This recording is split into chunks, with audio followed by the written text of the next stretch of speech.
Di pedesaan Kereke, Sumbawa Besar, musim kemarau seperti tidak akan pernah berakhir. Perbukitan kering kerontang terbentang sejauh mata memandang. Untungnya, perbukitan sekitar desa Kereke masih menyimpan cadangan pangan abadi bagi masyarakat. Meski terlihat meranggas, Bukit Kereke merupakan lahan subur salah satu jenis umbi bernama gadung.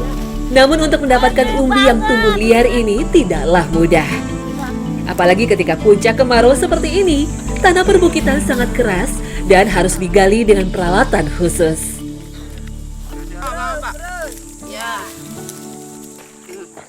Lihat nih, di saat semuanya meranggas, justru ada satu tanaman yang bisa tumbuh dengan subur dan bisa dipanen.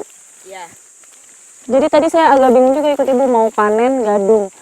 Kirain hasilnya seperti apa, lihat. Hasilnya segede-gede gini ya Bu. Ya. Justru pas kering dia hasilnya sangat besar. Nah ini merupakan salah satu pangan alternatif juga, tapi memang membutuhkan keahlian khusus untuk mengolahnya karena racun.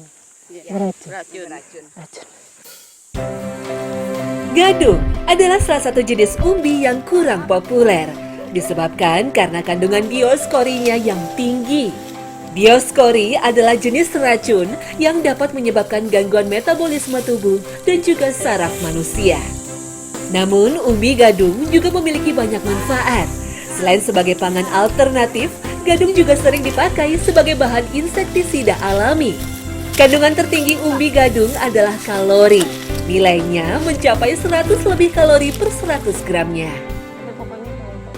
Nah nih, jadi kalau misalnya buat orang awam mungkin nggak ngeh gitu.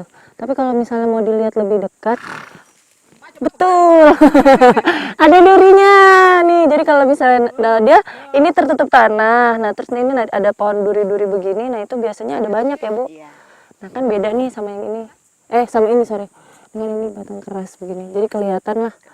Dan dia tuh selalu dekat-dekat pohon biasanya karena dia memang ini akan keluar dan merambat. Tuh patokannya itu. Gadung adalah satu-satunya umbi-umbian yang mampu tumbuh baik di lahan kering. Berbeda dengan jenis umbi lainnya yang memerlukan kelembapan tanah yang cukup. Di musim kering yang ekstrim seperti ini, manusia semakin menyadari bahwa beban harus dibagi. Pengangkutan dengan kuda paling efektif dilakukan sesuai dengan kontur tanah Sumbawa yang beragam. Ini adalah satu bentuk lagi simbiosis mutualisme. Jadi kebayang kalau misalnya kita tidak ada, ya memang di Sumbawa ini alat angkutnya kuda. Tapi kalau tadi kita ke kebun tidak bawa kuda, lalu kita ambil gadung sebanyak itu, siapa yang bawa gadungnya pulang? Ditinggal. Udah gitu cuacanya ini hari ini sangat panas. Tapi nggak apa-apa, abis ini kita mau cuci gadungnya, mau potong-potong itu di sungai. Sekalian ademin cuci muka ya. Yuk. Sungai Kereke menjadi destinasi berikutnya.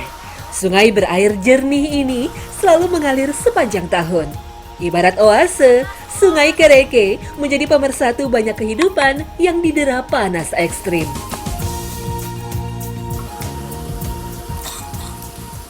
Nah gadung ini sendiri memang paling bagus kalau sudah tadi habis kita ambil langsung kita potong-potong, langsung kita cuci, bersihin ya.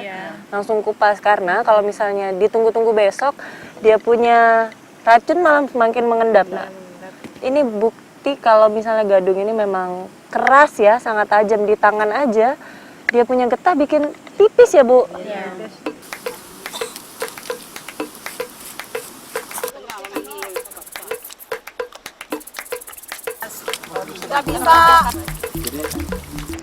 Nah, diinjak-injak ini merupakan cara yang paling efektif untuk ngebuang racunnya gadung. Tapi juga diperhatikan tempatnya harus pas di air mengalir begini ya. Jadi kita injak-injak, set, limbahnya langsung hilang, air gatalnya keluar.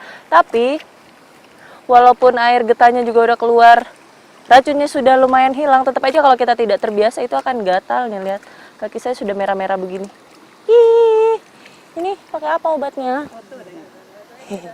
Sudah siap. Pakai daun jarak. Diapain? Oke. Enggak. Sama sekali? Iya? Enggak. Sudah biasa. Iya, ini saya udah merah, ini bentar lagi ungu. Kita perlu jemur dulu 1 hari supaya sampai betul-betul kering. Nah, ini supaya acara piknik kita tidak batal. Ya, ini sudah ada yang sudah dikeringkan kemarin. Nah, dia punya jadinya waktu kering itu begini, putih, bersih begini. Di Sumbawa Besar, olahan dari umbi gadung disebut bongka bola. Konsumsinya pun terbatas sebagai pangan alternatif pada musim tertentu saja. Potensi umbi gadung di perbukitan desa Kereke saat ini jumlahnya luar biasa besar. Bukan tidak mungkin, suatu saat warga Kereke mampu menyulap gadung sebagai sumber pendapatan ekonomi mereka. Sebenarnya yang paling populer untuk gadung ini sendiri kalau dijadikan keripik. Nah, ini adalah bentuk lainnya dari gadung itu sendiri. Tapi yang pasti kalau misalnya penasaran rasanya seperti apa, rasanya cenderung tawar. Ya karena itu tadi, ini biasanya kan dijadikan makanan pokok, jadi seperti kita makan nasi putih biasa aja. Nah ini temennya kalau kita penyuka manis ditambah gula, atau kalau kita yang suka gurih-gurih tinggal kasih garam aja sedikit ya. Dia berhasil membuat masyarakat Kareke ini betul survive di musim kering panjang begini. Nih pangan alternatifnya.